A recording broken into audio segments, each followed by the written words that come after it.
دوستوں، آپ نے کبھی سوچا ہے کہ ہمارے ہاں ریاست کے بیشتر ادارے کمزور کیوں ہیں؟ اور ہمارے ہاں جو طاقتور طبقات پائے جاتے ہیں وہ ان کے انفلوئنس میں کیوں کام کرتے ہیں، جبکہ ہماری جو ریاست کے ادارے ہیں ان کی اصل ذمہ داری طاقتور لوگوں کو اپنے غلبے میں لانا ہے، ان کو کنٹرول کرنا ہے اور ہماری مدد کرنا ہے۔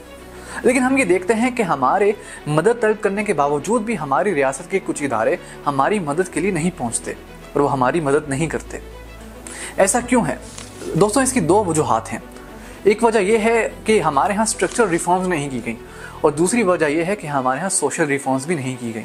سوشل ریفارمز اور اسٹرکچرل ریفارمز دونوں ایک ساتھ ہی کامیاب ہو سکتی ہیں۔ سوشل ریفارمز کے بغیر اسٹرکچرل ریفارمز اور اسٹرکچرل ریفارمز کے بغیر سوشل ریفارمز جو ہیں وہ ناکام ہیں۔ ہمارے ہاں اسٹرکچرل ریفارمز کی کوشش کی گئی،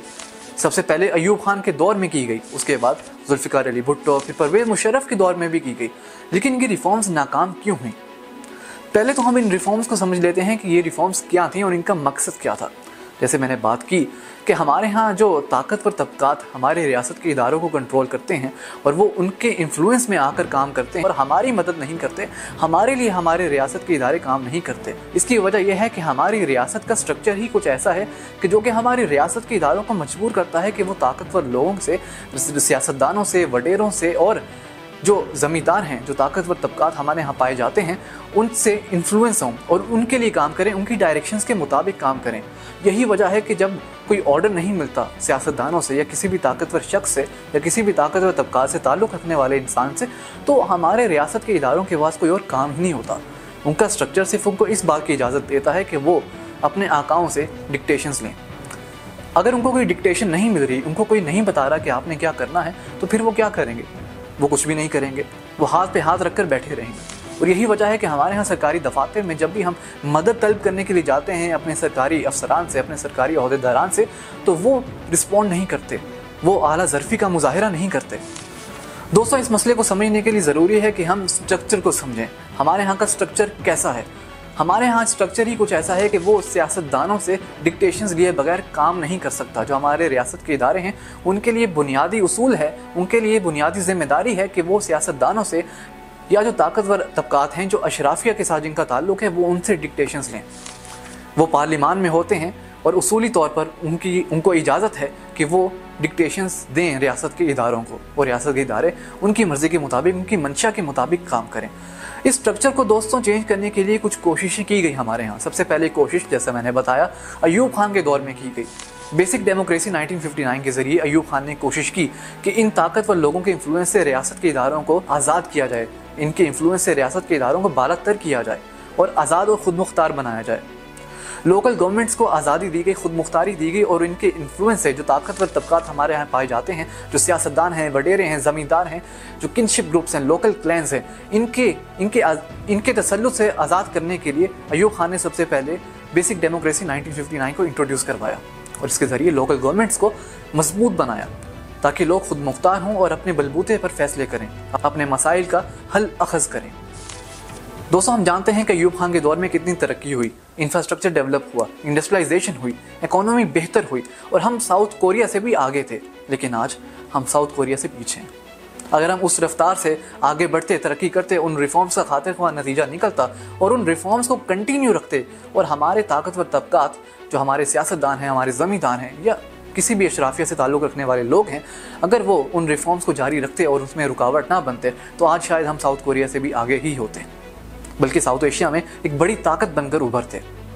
لیکن آج حالات کچھ مختلف ہیں۔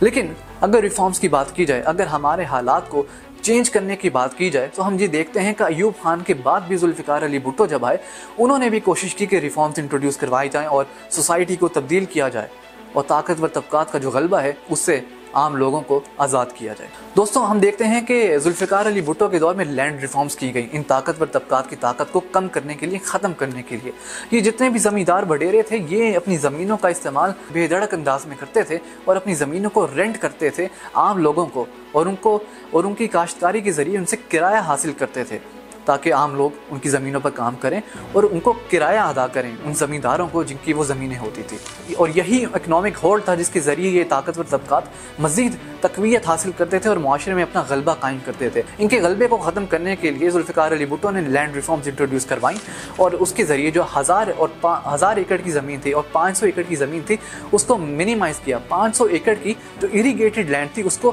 150 ایکڑ کی زمین تک محدود کیا۔ جہاں اریگیٹڈ لینڈ کی کاشتکاری 500 ایکڑ کی زمین پر کی جاتی تھی وہیں وہ تبدیل ہو کر 150 ایکڑ تک محدود ہو گئی تھی، اور جہاں ان اریگیٹڈ زمین کے استعمال میں 1000 ایکڑ کی زمین کا استعمال کیا جاتا تھا وہیں اس استعمال کو محدود کر کے 500 ایکڑ تک محدود کیا گیا۔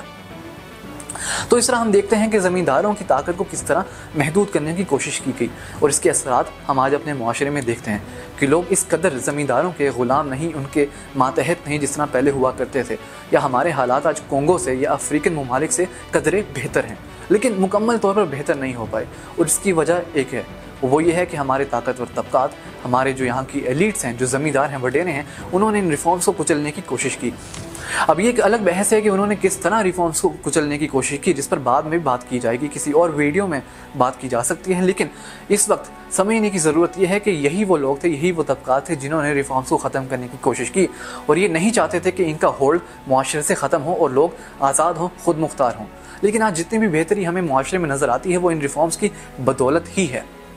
تو ہم نے دیکھا کہ مختلف اسٹرکچرل ریفارمز کی گئی، ان طاقتور طبقات کو جو ان طاقتور طبقات کا جو اکنامک ہولڈ تھا اس کو بھی ختم کرنے کی کوشش کی گئی، ایک مڈل کلاس پاکستان میں ابھارنے کی کوشش کی گئی جو انڈیپینڈنٹ ہو، امپاورڈ ہو، اسٹرینتھنڈ ہو، اور ان جاگیرداروں کے ماتحت نہ ہو، ان سیاستدانوں کے ماتحت نہ ہو۔ اور اس طرح ہمارے اسٹرکچر کو بھی مضبوط اور مربوط بنانے کی کوشش کی گئی تاکہ ہمارا جو لوکل گورنمنٹ اسٹرکچر ہے وہ سیاستدانوں سے انفلوئنس نہ ہو۔ ہمارے اکانومی کے نظام کو آزاد کرنے کی کوشش کی گئی، اکنامک اسٹرکچر کو بہتر بنایا گیا، اور اس کے ساتھ ساتھ ہمارے لوکل گورنمنٹ کے اسٹرکچر کو بھی ان طاقتور لوگوں سے آزاد کرنے کی کوشش کی گئی۔ ہم دیکھتے ہیں کہ پرویز مشرف کے دور میں بھی یہ ریفارمز کی گئیں، جہاں پر انہوں نے پولیس کو خود مختار کیا اور سیاسی انفلوئنس سے، سیاسی اثرات سے بالا تر رکھا۔ ایک الگ سے انویسٹیگیٹو ایجنسی قائم کی پولیس میں تاکہ جو ڈیڈیکیٹڈ ہو لوگوں کی مدد کرنے میں اور وہ کسی انفلوئنس سے آزاد ہوں۔ پولیس میں ریفارمز دیکھی گئیں، لوکل گورنمنٹ اسٹرکچر میں تبدیلی دیکھی گئی۔ پرویز مشرف نے ناظم کا ایک الگ سے عہدہ بنایا جو کہ پروونشل اسمبلی سے بالکل الگ ہوگا، جو اپنے ڈسٹرکٹ میں، اپنے کاؤنسل میں خود مختار ہوگا اور آزادانہ طور پر لوگوں کے لیے کام کر سکے گا، اور اس کے لیے وہ کسی سیاستدان یا پروونشل اسمبلی کے کسی وزیر یا ممبر کے ماتحت نہیں ہوگا۔ آج جو ہمارے ہاں لوکل گورنمنٹ کا اسٹرکچر موجود ہے اس میں ناظم کا عہدہ پرویز مشرف کے بعد ختم کر دیا گیا۔ لوکل گورنمنٹ اسٹرکچر کو دوبارہ سے ان سیاستدانوں کے، ان پارلیمانی وزیروں کے ماتحت کیا گیا، اور یہی وجہ ہے کہ ہم دیکھتے ہیں کہ آج ہمارے ہاں جو لوکل گورنمنٹ کا اسٹرکچر ہے وہ ان طاقتور لوگوں کے ماتحت ہیں، اور وہ آزادانہ طور پر کام نہیں کر پاتا، اور وہ صرف ان طاقتور طبقات کے مفادات کو مد نظر رکھتے ہوئے کام کرتا ہے۔ یہی وجہ ہے کہ ہمارے ریاست کے ادارے آج کمزور ہیں اور وہ ہمارے لیے کام نہیں کر رہے۔ لیکن دوستوں، اس کے علاوہ ایک اور وجہ بھی ہے کہ جس کی وجہ سے ہم جب بھی ریاستی اداروں کے پاس مدد کے لیے جاتے ہیں تو وہ ہماری مدد نہیں کرتے، اور ہمارے ریفارمز میں ناکامی کی وجہ سیاستدان اور طاقتور افراد کا حصہ تو ہے، لیکن اس سے بڑھ کر سب سے بڑی وجہ جو ہمارے ریفارمز میں ناکامی کی ہے وہ یہ ہے، اس کی وجہ یہ ہے کہ ہمارے ہاں سوشل ریفارمز نہیں کیے گئے۔ دوستوں یاد کریں میں نے ویڈیو کی شروعات میں کیا کہا تھا، میں نے کہا تھا کہ جو اسٹرکچر ریفارمز ہیں وہ سوشل ریفارمز کے بغیر ادھوری ہیں، پھر چاہے وہ سوشل ریفارمز ہوں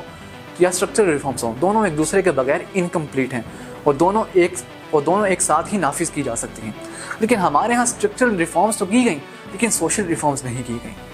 ہمارے ہاں لوگوں کی ذہنیت کو تبدیل نہیں کیا گیا، لوگوں کو سکھایا نہیں گیا کہ اسٹرکچر میں رہتے ہوئے کیسے کام کرنا ہے، قانون کے ماتحت ہونا کیا ہوتا ہے۔ آج جب قانون کے ماتحت ہوتے ہیں، جب ایک ادارے میں کام کرتے ہیں تو آپ کیسے صرف اس ادارے کے لیے کام کرتے ہیں، اور آپ اپنے آپ کو لارجر دین لائف خیال نہیں کرتے، نہ اپنے آپ کو آپ قانون سے بالاتر یا ادارے سے بالاتر خیال کرتے ہیں۔ لیکن ہمارے ہاں جو لوگ ہیں وہ ان کو کام کرنا ہی نہیں آتا اسٹرکچر کے اندر، ان کو کام کرنا تو آتا ہے لیکن اسٹرکچر کے اندر کام کرنا نہیں آتا۔ وہ کام کرنا جانتے ہیں تو صرف انڈیویجولی، وہ سولو فلائٹ لے کر کام کرنا جانتے ہیں، انہیں تنہائی میں اکیلے کام کرنا پسند ہے یا شاہی انداز میں کام کرنا پسند ہے۔ وہ لوگوں کے ساتھ مل کر کام کرنا نہیں جانتے کہ کیسے قانون کے ماتحت ہو کر کام کرنا ہے، کیسے اپنی ذمہ داری کا احساس کرنا ہے اور یہ شعور حاصل کرنا ہے کہ میری جو ذمہ داری ہے مجھے اس کے مطابق کام کرنا ہے اور اپنی مرضیاں نہیں کرنی۔ ہم دیکھتے ہیں کہ ہمارے ہاں جب لوگوں کو شعور نہیں ہوتا، یہ احساس نہیں ہوتا، ہمارے ریاست کے اداروں میں کام کرنے والے لوگوں کو، کئی ایسے لوگ ہیں جن کی یہ مینٹیلٹی ہے، ذہنیت ہے کہ وہ اپنے آپ کو شاہانہ خیال کرتے ہیں، اپنے آپ کو بادشاہ سمجھتے ہیں، اور وہ سمجھتے ہیں کہ ہم قانون کے ماتحت نہیں ہیں، ہم ادارے کے ماتحت نہیں ہیں، اور وہ ایسے اپنے آپ کو پیش کرتے ہیں جیسے انہوں نے انصاف دلوایا ہو اور قانون نے یا ریاست نے انصاف نہیں دلوایا۔ وہ اپنے آپ کو ہائی لائٹ زیادہ کرتے ہیں، وہ اپنے آپ کو بڑھا چڑھا کر پیش کرتے ہیں۔ یہی وجہ ہے ہمارے ہاں ریاست کے اداروں کی ناکامی کی، کہ ہمارے ہاں جو ریاست کے اداروں میں کام کرتے ہیں لوگ، وہ یہ نہیں سمجھتے کہ ہم قانون کے ماتحت ہیں، ہم ادارے کے ماتحت ہیں، ہم ادارے سے بالاتر نہیں ہیں۔ تو جب تک یہ احساس نہیں ہوگا، اس ذمہ داری کا احساس نہیں ہوگا، یہ شعور نہیں ہوگا ان لوگوں میں جو ریاست کے اداروں میں کام کرتے ہیں کہ ہم ایک ادارے کے ماتحت ہیں اور ہم اسے بالاتر نہیں ہیں، تب تک ہم دیکھیں گے کہ وہ لوگ نہ صرف یہ کہ ہاتھ پہ ہاتھ رکھ کر بیٹھے رہیں گے، وہ اپنی ذمہ داری کا احساس نہیں کریں گے تو کام بھی نہیں کریں گے، بلکہ وہ سیاسی طور پر انفلوئنس بھی ہوں گے۔ واضح بات ہے، جب آپ کو اپنی ذمہ داری کا احساس نہیں، جب آپ کو شعور نہیں ہے کہ آپ کی لوگوں کی جانب کیا ذمہ داری ہے، آپ کی ریاست کی جانب کیا ذمہ داری ہے اور آپ کی آئین کی جانب کیا ذمہ داری ہے، تو آپ لوگوں کے لیے کیسے کام کریں گے؟ اور پھر یہ کہ آپ اس بات کا احساس کیسے کریں گے کہ آپ کی جو ڈومین ہے اس میں کسی بھی قسم کا سیاسی انفلوئنس یا طاقتور کا انفلوئنس غلط ہے اور اس کو روکنا چاہیے۔ اور اس کے بعد ایک سٹرکچر کو چینج کرنے کا جو شعور ہے وہ کیسے اجاگر ہوگا؟ جب آپ کو سٹرکچر میں کام کرنا ہی نہیں آتا، جب آپ کو یہی نہیں معلوم کہ ایک سٹرکچر کے ماتحت کام کرنا کیا ہوتا ہے، تو پھر سٹرکچر کو چینج کرنے کی ضرورت ہے، یہ احساس ہم میں کیسے بیدار ہوگا؟ اس لیے اگر ہم چاہتے ہیں کہ ہم ترقی کریں، ہمارے ریاست کے ادارے کام کریں، فعال ہوں اور انڈیپینڈنٹلی کام کریں مضبوطی کے ساتھ بغیر کسی انفلوئنس کے، تو سب سے پہلے سوشل ریفارمز کی ضرورت ہے، تربیت کی ضرورت ہے، ٹریننگ کی ضرورت ہے، اور اس کے بعد سٹرکچر ریفارمز ممکن ہو سکتی ہیں۔